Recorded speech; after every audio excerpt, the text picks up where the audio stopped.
I call the member for Canberra. Thank you, Deputy Speaker. Now, if there was any doubt that this government was out of touch with the needs and the lives of Australian women, I think it was the Prime Minister's answer today to my question about whether it was acceptable for women from the Yass Valley to give birth by the side of a road, and his response that that's why we're upgrading the road. I think that says it all, really. I mean, it's a really important issue in our region that women in the Yass Valley have over an hour to travel to give birth in either Canberra or Goulburn. And we've been calling for that area to have a maternity hospital. In fact, Labor has this week committed that they would put $4.7 million to building a maternity hospital at Yass. And when I asked the Prime Minister, is it acceptable that numerous women have given birth beside the road in traumatic circumstances, is that acceptable to him? His answer was that that's why we're upgrading the Barton Highway. Well, it's kind of funny, but it's also not funny at all, because this is a serious health risk to mothers and their babies. Having given birth, and going to be doing it again sometime soon, I can tell you I don't want to be looking at doing it beside a highway with no help. You know, pregnant women really need to know that they're going to have the help and support they need in that time. They are worried about their babies and their own health through that process. And you know, to hear this complete lack of understanding of that from the Prime Minister it says everything. It really is a huge worry. It's not just the fact that birth can take a disastrous turn for women and their babies in that sort of circumstance, but also the trauma that many women will experience as a result of that throughout their lives. You know, and that is something that many women from the Yass Valley have talked about, and this has been covered in the media widely. It's something that this government should be aware of. So I move on to other issues of the government being out of touch with Australian women, particularly in their response to this pandemic.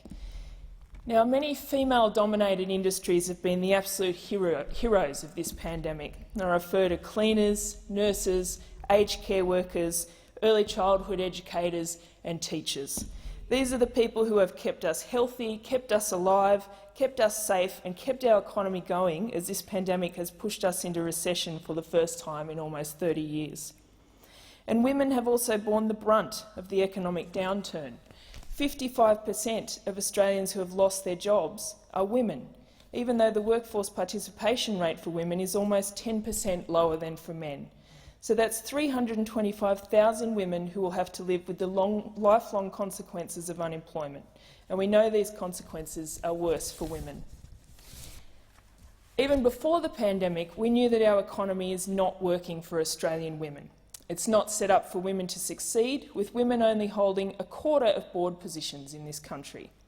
It's not set up to treat women fairly, with women still earning 14% less than men for the same work in this country. And in the private sector, that is even higher. When women have children, more than 50% of them don't get any maternity leave from their employer. Even fewer employees provide secondary carers leave, and the number of secondary carers, mainly fathers who take it up, is low. Just 15% of Australian fathers took more than 4 weeks when their baby is born. And this is a huge cause of the ongoing gender disparity in our workforce. Only when it becomes normal for both mum and dad to take time out of the workforce to care for children will we have any chance at equality. And government has a huge role in that, in the types of programs that they provide and the law around what's provided by employers. Even just in this sitting period where we've moved some changes to paid parental leave to allow it to be more flexible, this government refused to ensure that women affected by coronavirus will be exempt from the work test and able to access that paid parental leave. Now again, a huge worry to families expecting a new baby that will lose potentially up to $15,000 as a result of that failure to step up and protect those women. I mean, it's not going to cost the government anything extra. These are people who would have been receiving it anyway but have lost their jobs due to a global pandemic. So, you know, this government really needs to stand up for Australian women. They obviously don't understand the pressures, the economy.